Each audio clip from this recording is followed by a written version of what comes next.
aqui para mais um Evangelho Raiz. Eu sou o pastor Guilherme. Shalom, galera, eu sou o pastor Bruno. A gente está aqui hoje para apresentar mais um programa para vocês aí do Evangelho Raiz, com temas dinâmicos e atuais do Evangelho de Deus. Fé em Deus, família, eu sou o pastor Alan, estamos aí juntos novamente para mais um programa do Evangelho Raiz. E eu creio que Deus vai te abençoar através desse programa aí onde você está.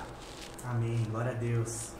O tema do nosso programa hoje é o papel da igreja no mundo, o Evangelho transformando uma sociedade.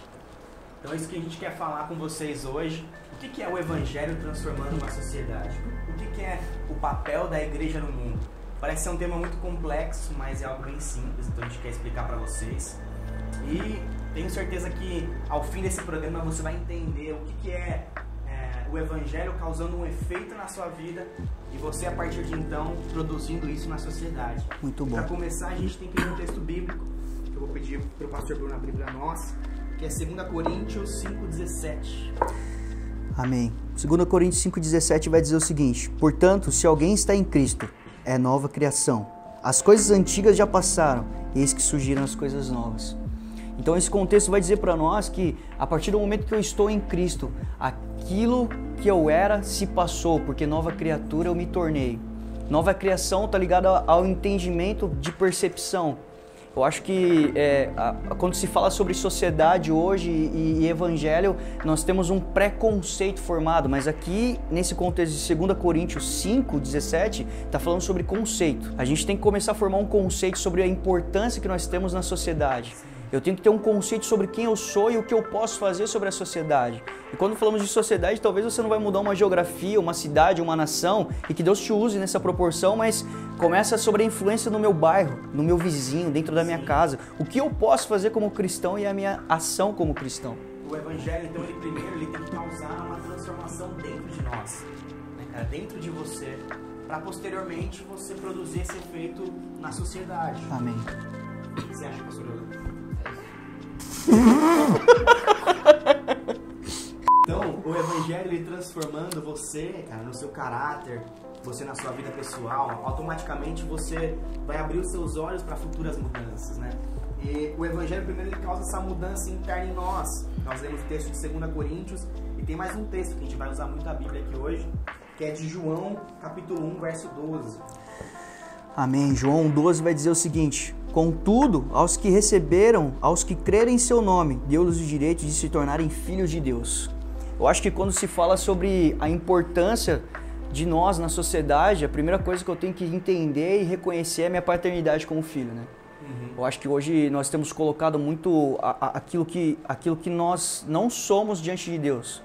Esses dias foi engraçado porque eu estava trocando uma ideia com um homem de Deus que me chamou para ir para casa dele para a gente trocar uma ideia ali, porque ele tinha sentido no coração de trocar uma ideia comigo e em determinado momento ali ele me fez uma pergunta e ele disse: qual é a sua identidade hoje, né? Qual é a nossa identidade na sociedade? Naquele momento eu falei sobre a culpa que eu tinha sobre o meu pecado, eu falei sobre meus defeitos, falei algumas qualidades e é interessante porque quando eu terminei de falar ele olhou para mim e falou: cara, tá errado. A sua identidade é filho de Deus. A imagem e semelhança de Cristo. Sim. Quando você entende que essa é a sua identidade, então você tem a noção de quão importante é o seu papel sobre a sociedade, sobre a igreja e sobre todos os aspectos que nós podemos influenciar, né? Então acho que hoje a nossa identidade está um pouco distorcida sobre o que a gente pode ser na sociedade, né? Eu tenho que me reconhecer como filho de Deus, esse é o contexto. O contexto está falando sobre isso. Eu sou filho de Deus e há algo diferenciado sobre a minha vida, não porque eu sou melhor do que as pessoas, mas porque a glória de Deus está resplandecendo sobre nossas vidas. Sim, e por você ser filho e por você estar em Cristo, como esse texto de 2 Coríntios nós lemos, todo aquele que está em Cristo se tornou nova criação, ou nova criatura. Então, primeiro, esse Evangelho, ele causa uma transformação em você, te faz ser nova criatura, te faz ser um filho de Deus por entregar a sua vida a Jesus. Então, parte por aí, né, cara? Parte por aí, você permitir o Evangelho, cara, a vontade de Deus produzir em você aquilo que ela tem por intenção, né, cara? Mudar o seu caráter, mudar o que foi, mano? Mano, ele tá muito esmancado. Velho, aconteceu, você tá duro, mano. Sai daí, velho. O que aconteceu com você, velho? Você tá muito travado. Tá fazendo Mano, fala alguma coisa, mano. Você tá travado, tá acontecendo. Mas não, tá muito bom. Não, cara. desculpa. Então, por nós sermos essa nova criatura, automaticamente a sua mente ela é renovada, os seus princípios mudam, os seus valores mudam. Então, você deixa de ser quem você era e você passa a ser quem Deus quer que você seja.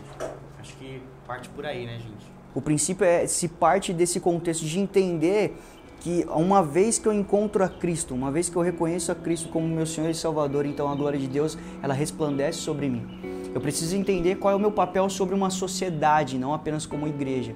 E às vezes a gente cai muito nesse contexto sobre só ter uma influência sobre a igreja. Mas aí, a algum momento eu vou ter que sair da igreja, eu vou ter que ir para o meu trabalho, em algum momento eu vou ter que ir para uma escola, para uma faculdade, eu vou ter que ir para um supermercado, eu vou ter que voltar para minha casa e lidar com um vizinho. Então eu tenho que entender os aspectos à minha volta, né? Todo esse círculo social à minha volta. Que tipo de influência eu posso ter e o que eu posso fazer como servo de Cristo, como uma nova criatura. Não pensar como eu continuo pensando, eu não sei se eu devo, não sei se eu posso. Sim. Não, você deve, você pode sim falar sobre o amor de Deus e sobre o papel que você tem. Até quando a gente vai pensar nessa forma de como que eu vou influenciar uma sociedade, pelos versículos que nós lemos, a gente entendeu primeiro, tem que começar dentro de nós. Nós começamos a mudança, nós começamos a transformação, primeiramente, da nova vida em Cristo, né? A nova vida em Cristo, ela vem, ela me transforma, nova criatura. Depois, em qual campo que eu vou trabalhar dentro da igreja, no sentido ministerial? O que eu posso estar fazendo dentro da igreja? Quais são os campos dentro da igreja que eu posso estar trabalhando? Sim. Muitas pessoas, às vezes, elas se convertem. Deus coloca no coração de orar por uma pessoa, né? E aí vem aquela parte de timidez, de... Nossa... Será que eu devo? Será que eu sou apto? Sim. Que curso que eu preciso fazer? Deus está falando comigo? Sim.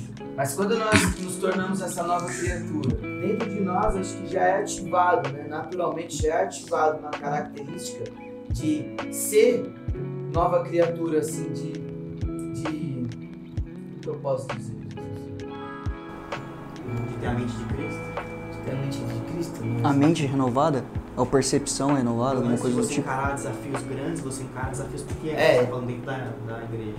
Isso, de viver o evangelho mesmo, assim, né? O que era o evangelho, né? Que era levar as boas novas, né? Sim. Levar as boas novas. Então, tem uma pessoa dentro de um culto ou num mercado, que a gente fala muitas vezes de um culto, mas você não precisa estar dentro de um culto para você adorar a Deus, para você glorificar o nome de Deus, sim, ou para você ser usada por Deus, ou usado no caso, sim, né? Dentro do supermercado, você tá ali comprando alguma coisa, tem uma pessoa no mesmo corredor parada com o carrinho chorando. O que te impede de ir até essa pessoa e dar um abraço nela? O que aconteceu, mano? Quem vai no mercado tá chorando. O corretor do mercado chorando. Eu tô falando no sentido de qualquer lugar. Walmart. O cara tá na parte dos frios. Mano. Mano, ele cortou a brisa, Deus mano. vai tocar alguém, mano. Amém, mano, amém. Desculpa aí. Isso é profético, isso aí, mano. E se alguém que der, mano? Mano. Se o cara chorou semana passada no compartimento de frios. Se a pessoa que tá assistindo e tá sofrendo uma depressão, ela chora em qualquer lugar, mano. Ela vai estar na festa de aniversário lá. Que chora no mercado. Você não transforma uma sociedade com grandes desafios, mas você começa por desafios pequenos no seu bairro, ou em alguns locais da cidade, em ambientes diversos, seja alguém no supermercado, alguém numa farmácia, ou na rua, que você possa abordar, que você possa orar, você possa derramar daquilo que Deus operou em você como transformação através do Evangelho. Então, quando nós pensamos a partir desse princípio de que eu preciso encarar pequenos desafios, seja orar por alguém, seja pegar na rua, seja encarar alguns desafios na sua igreja, talvez, isso vai te capacitar, isso vai te dar maturidade para que futuramente você possa ser um instrumento de Deus para causar transformações maiores na sociedade. Pequenos desafios, né? Talvez você tenha se convertido e você ainda não consegue ler a Bíblia. Isso já é um desafio para você. Mas pastor, eu me converti, eu não consigo orar. Então vença primeiro esses pequenos desafios antes de você pensar em influenciar alguma coisa ou ministrar algo, vença as pequenas limitações que hoje existem na sua vida. Não queira mudar o mundo sem primeiro arrumar a sua cama.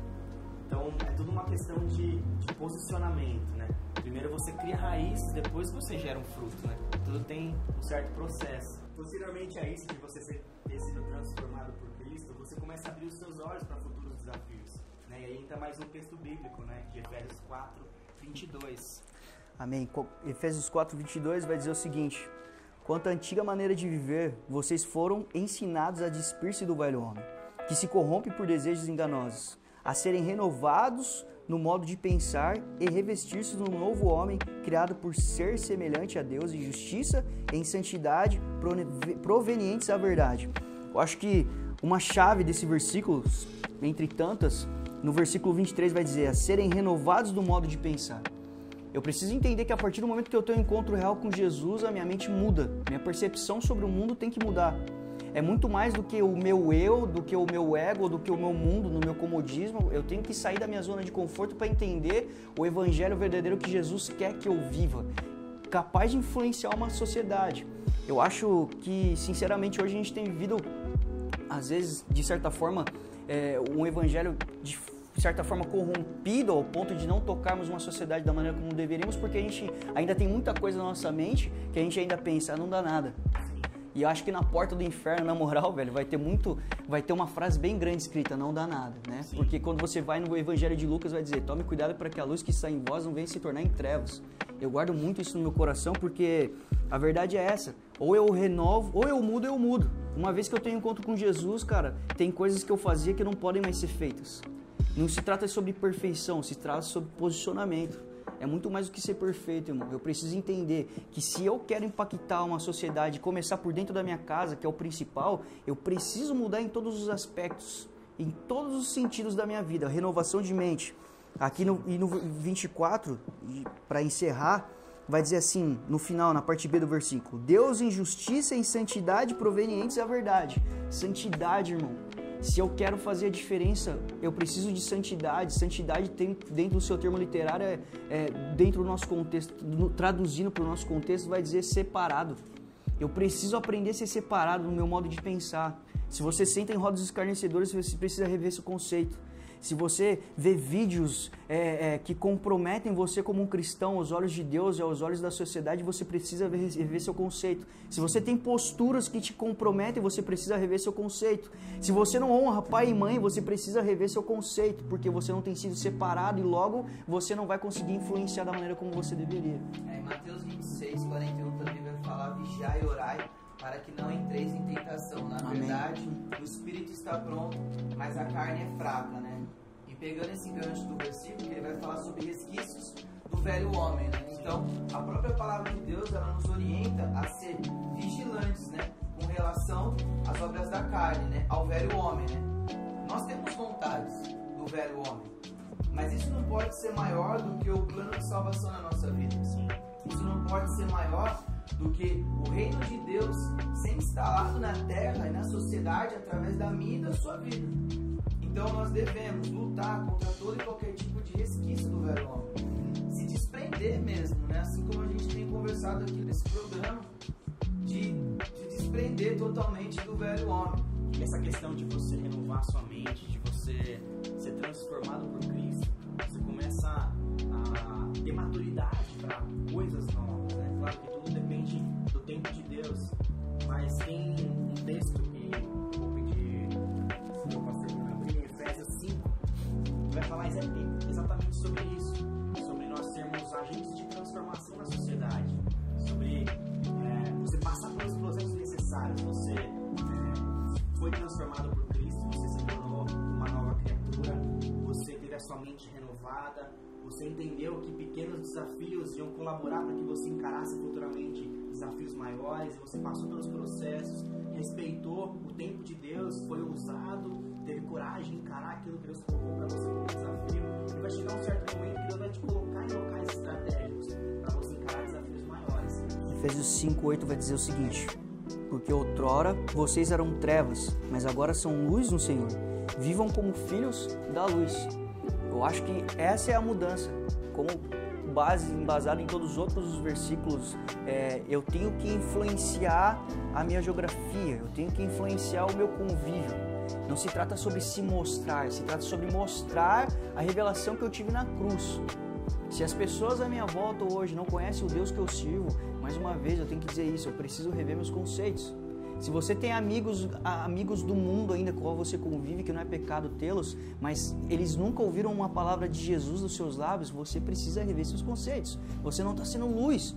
As trevas logo têm te dominado ou você tem se adaptado a ela, né? O famoso crente 007, a gente precisa desenvolver isso sobre nossas vidas. Porque ou eu faço a diferença, ou eu faço a diferença. Uma vez conhecendo Cristo. Até o 11. Vai dizer assim, na continuação: pois o fruto da luz consiste em toda bondade, justiça e verdade, e aprendam a discernir o que é agradável ao Senhor. Não participem das obras infrutíferas das trevas, antes exponham-nas à luz. Nós carregamos um propósito de Deus em nós somos luz. Então, Deus ele tem que te colocar no local estratégico para que você possa dissipar as trevas naquele lugar. Então, esse texto ele exemplifica muito bem sobre o que é nós sermos agentes de transformação. E tem um personagem que nós queremos falar aqui, sobre diversos que nós poderíamos, que é sobre Martin Luther King. Foi um homem que ele foi transformado por esse evangelho que nós dissemos aqui para vocês. Ele se tornou uma nova criatura, ele passou a encarar desafios, até que ele encarou desafios tão estratégicos a ponto de transformar o seu país, né? Lutar por uma igualdade, pelo direito dos seres humanos. Então nós queremos falar um pouco sobre Martin Luther King, sobre qual a importância dele. É isso. Nascido no dia 15 de janeiro de 1929, filho e neto de pastores evangélicos da Igreja Batista, nascia o mito evangélico Martin Luther King. Da hora. O mito é da hora. Em Atlanta, na Geórgia, ele foi um ativista norte-americano que lutou pelos direitos raciais daquela época e com certeza ele influenciou uma sociedade. Hoje, se a gente falar assim de Martin Luther King, assim, a gente estudou bastante, assim, a gente foi pesquisar bastante sobre a história dele. É uma história linda, é uma história que você vê uma transformação, né? Um consagrado pastor com 25 anos de idade, se formou em teologia na faculdade de Boston. Então ele foi para a cidade dele, né, para assumir ali a igreja dos pais dele ali. Que já vinha, né? Um manto sacerdotal sobre a vida dele, né? Isso. A igreja em Montgomery, no Alabama. E ali começa ali a trabalhar, ali ele começa ali a exercer, né? Isso que a gente até falou no outro programa sobre a identidade, né? De saber esperar o tempo, né? Ele soube ali administrar o seu tempo ali. E ele cresceu numa geografia ali de perseguição ali, né, do sul, né, Estados Unidos ali, onde existiam vários tipos de regime, de racismo, de injustiça, de opressão mesmo ali ao povo negro, né. Então ele vem ali como um mártir, né, assim, se a gente pode dizer assim também dessa forma. Ele começa a lutar pelos direitos raciais e tem uma manifestação. I say to you today, my friend, so even though we face the difficulties of today and tomorrow, I still have a dream. It is a dream deeply rooted in the American dream. I have a dream that one day this nation will rise up, live out the true meaning of its creed. We hold these truths to be self-evident, that all men are created equal. Sabemos que todo o movimento realmente de Martin Luther King começa através de uma indignação em 1955, no dia 1º de dezembro, quando Rosa Parks, uma membra da igreja dele, é boicotada, porque sabemos que naquele momento existia um lugar para o branco e para o negro no ônibus. E Rose, ela acaba sentando no lugar onde era de um branco, e ali ela é confrontada, ela é presa, e aquilo gera uma indignação nele. Porque daí começa o protesto silencioso de Rosa Parks. Sim. Né, que é o protesto silencioso de 382 dias. Que se propagou rapidamente, né, que foi o Conselho Político Feminino, né, que organizou um boicote aos ônibus, né? A indignação dele em ver sua membra da igreja, e acredito que se não fosse só uma membra de sua igreja, mas o fato de ver alguém sofrendo esse boicote, essa injustiça, fez com que ele se posicionasse e começasse um movimento que deu início à mudança de uma nação. Então eu acho que ser luz em meio às trevas é se compadecer, isso é empatia, né? Isso é amor ao próximo. Ele se colocou na brecha daquela mulher e fez toda a diferença. E também lembrando que esse fato que ocorreu, ela foi multada, ela foi detida, e isso gerou uma indignação, e eles montaram um conselho ali, um boicote aos ônibus naquela época, né? Que durou 382 dias o boicote. Eles iam até os ônibus, eles não entravam nos ônibus, eles iam para o seu serviço de a pé. E começou a gerar muito atraso nas empresas, as empresas já não conseguiam entregar nos prazos, o serviço não começava no horário. E você vê, eles boicotaram mesmo, durante quase um ano. Durante quase um ano, eles não andaram de ônibus e eles conseguiram vencer. Foi acho que uma das primeiras vitórias ali que ele teve ali. A gente vai estar colocando aí para vocês na tela também a foto dele sentado aí na primeira fila do ônibus, né? Que foi no dia que eles voltaram ao ônibus aí, no dia 21 de dezembro, né? De 1956, tá aí na tela aí para vocês verem aí.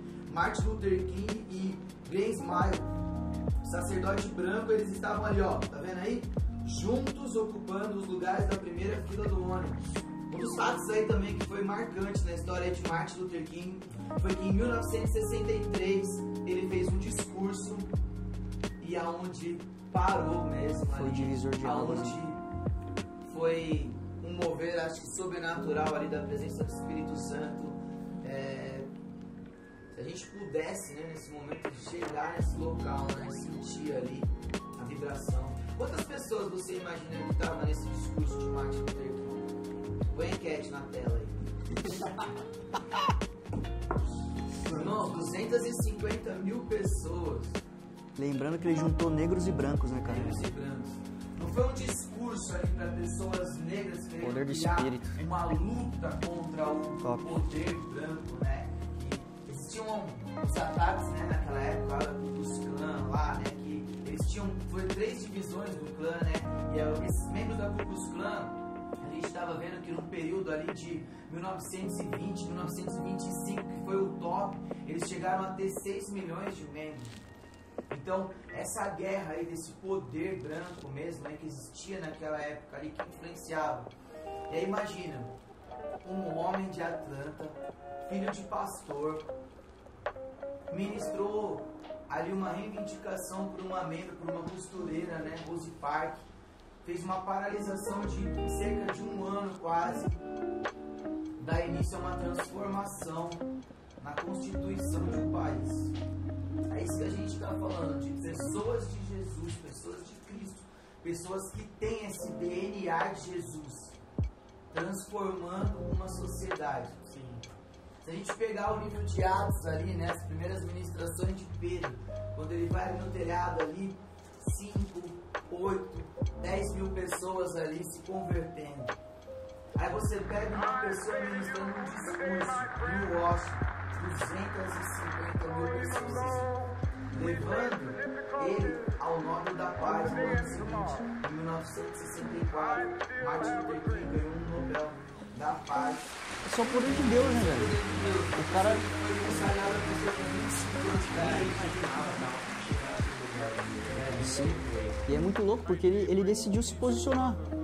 Acho que quando a gente podia ter usado vários exemplos aqui, até mesmo da Bíblia, mas a gente decidiu pegar, né, um contexto mais atualizado, um cara que mudou uma nação porque ele decidiu se posicionar em Deus. Sim. Aí me vem uma pergunta, né, cara? O que esse cara tem de diferente de nós, né, velho? O posicionamento. O cara decidiu ser a luz, ele decidiu entender que sobre ele havia uma unção, ele decidiu entender que ele era filho de Deus, cara. E como filho, ele se embasou nisso. Sabemos, né, até pegar um gancho aqui, em algum momento ele se juntou ao movimento dos Panteras, né? E ele acaba se dissipando desse movimento porque os caras começaram a ir contra ao cristianismo que ele estava tentando pregar, porque ele era totalmente contra a violência. Sim. E por ser contra a violência, ele continuou o movimento dele batendo sempre na tese, cara, sobre ser cristão. E ele conseguiu alcançar 250 mil pessoas, cara, isso é muito louco, velho. E o interessante é porque os tempos mudaram, mas os desafios são os mesmos até hoje.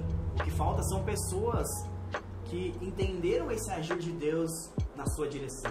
Então, o que te impede de também encarar desafios como esse homem encarou? Sabe, ele foi usado para influenciar um país, a mudar a sua constituição, sabe, a mudar essa questão dos direitos civis. O que te impede também de se posicionar no seu bairro, no seu país, na sua cidade, para também encarar os desafios necessários, de transformação necessários. Então, são décadas diferentes, mas os desafios são os mesmos. O assunto ainda é atual, né? Essa é a verdade. Pô, é muito louco isso, velho. Pensar que o cara decidiu se posicionar como cristão e o cara conseguiu... E é louco porque quando ele chega no ápice desse momento, quando ele tem esse discurso épico dele, né? O mito, Martin Luther King, como disse o nosso pastor Alain, muito bom. Cara, ali naquele momento ele conseguiu juntar aquilo que ele estava tentando desde o começo. Não eram só negros que estavam vindo ele, eram brancos e negros, junto com a mesma opinião e, cara, exaltando o mesmo Deus e lutando pelo mesmo fato, pela mesma opinião. Então o propósito que Deus tinha na vida desse homem se cumpriu. Sim. Se cumpriu, porque ele decidiu ser luz. Talvez você não vai conseguir juntar 250 mil pessoas, mas, meu irmão, o seu propósito de salvar a sua família vai se cumprir. Amém. Nós temos que crer nisso. Talvez você não vai conseguir, sabe, ver uma multidão se convertendo através de uma palavra sua, mas a gente não pode ser medíocre a esse ponto de achar, cara, Deus não vai me usar. Ei, Deus pode mudar a história da sua casa. Deus quer mudar a história da sua casa, do seu trabalho, da sua faculdade, da sua escola, eu não sei qual é o ambiente que você tem frequentado. Mas, cara, nós precisamos entender quem somos no mundo espiritual e em Deus, irmão. A mais urgente pergunta a ser feita nesta vida é: o que fiz hoje pelos outros? Quando permitimos que a liberdade ressoe, quando a deixarmos ressoar de cada vila e cada lugar, de cada estado e cada cidade, seremos capazes de fazer chegar mais rápido o dia em que todos os filhos de Deus, negros e brancos, judeus e gentios, protestantes e católicos, poderão dar-se as mãos e cantar as palavras da antiga canção espiritual negra.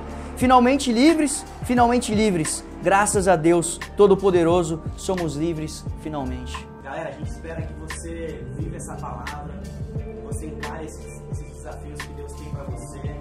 Com certeza Deus tem muitos desafios para você na sua geografia, na sua família.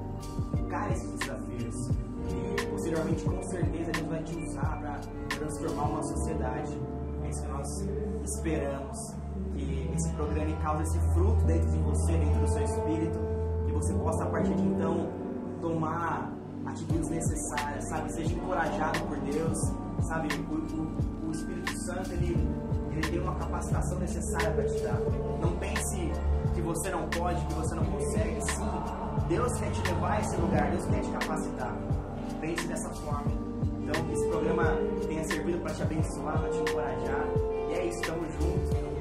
Seja bem-vindo à MGTV. No próximo programa nós vamos tratar sobre mais um assunto que vai te abençoar e te edificar. Tamo junto. É isso, galera. Deus abençoe. A paz do Senhor. Tamo junto. É isso aí, família. Glória a Deus. Muito feliz aí por ter ministrado juntamente aí com meus parceiros aqui, com meus pastores aí. E agora fica aí com o discurso de Martin Luther King.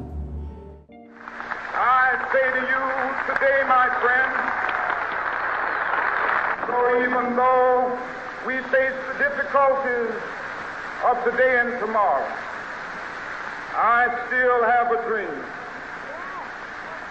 It is a dream deeply rooted in the American dream. I have a dream that one day this nation will rise up, live out the true meaning of its creed. We hold these truths to be self-evident, that all men are created equal. I have a dream that one day on the red hills of Georgia, sons of former slaves and the sons of former slave owners, will they be able to sit down together at the table of brotherhood? I have a dream that one day, even the state of Mississippi, a state sweltering with the heat of injustice, sweltering with the heat of oppression, be transformed into an oasis of freedom and justice. I have a dream that my 4 little children will one day live in a nation where they will not be judged by the color of their skin, but by the content of their character. I have a dream today.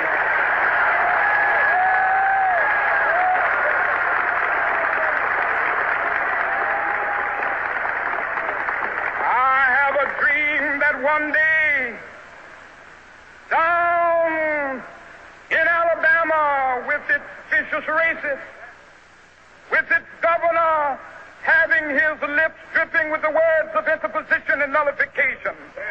One day right there in Alabama, little black boys and black girls will be able to join hands with little white boys and white girls as sisters and brothers. I have a dream today.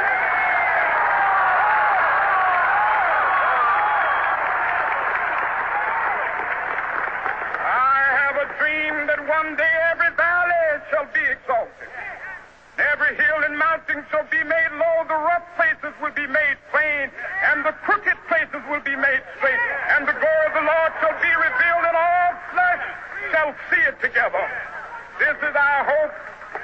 This is the faith that I go back to the South with. With this faith, we will be able to hew out of the mountain of despair a stone of hope. With this faith, we will be able to transform the jangling discords of our nation into a beautiful symphony of brotherhood. With this faith, we will be able to work together, to pray together, to struggle together, to go to jail together, to stand up for freedom together, knowing that we will be free one day. This will be the day. This will be the day when all of God's children be able to sing with new meaning, my country, tears of thee. Sweet land of liberty, of thee I sing. Land where my fathers died, land of the pilgrim's pride. From every mountainside, let freedom ring. And if America is to be a great nation, this must become true. So let freedom ring. From the prodigious hilltops of New Hampshire, let freedom ring. From the mighty mountains of New York, let freedom ring. From the heightening Alleghanies of Pennsylvania, let freedom ring. From the snow-capped Rockies of Colorado, let freedom ring. From the curvaceous slopes of California. But not only that, let freedom ring from Stone Mountain of Georgia. Let freedom ring from Lookout Mountain of Tennessee. Let freedom ring from every hill and molehill of Mississippi, from every mountainside. Let freedom ring, and when this happens, when we allow freedom ring, when we let it ring from every village and every hamlet, from every state and every city, we will be able to speed up that day when all of God's children, black men and white men, Jews and Gentiles, Protestants and Catholics, will be able to join hands and sing in the words of the old Negro spiritual, free at last,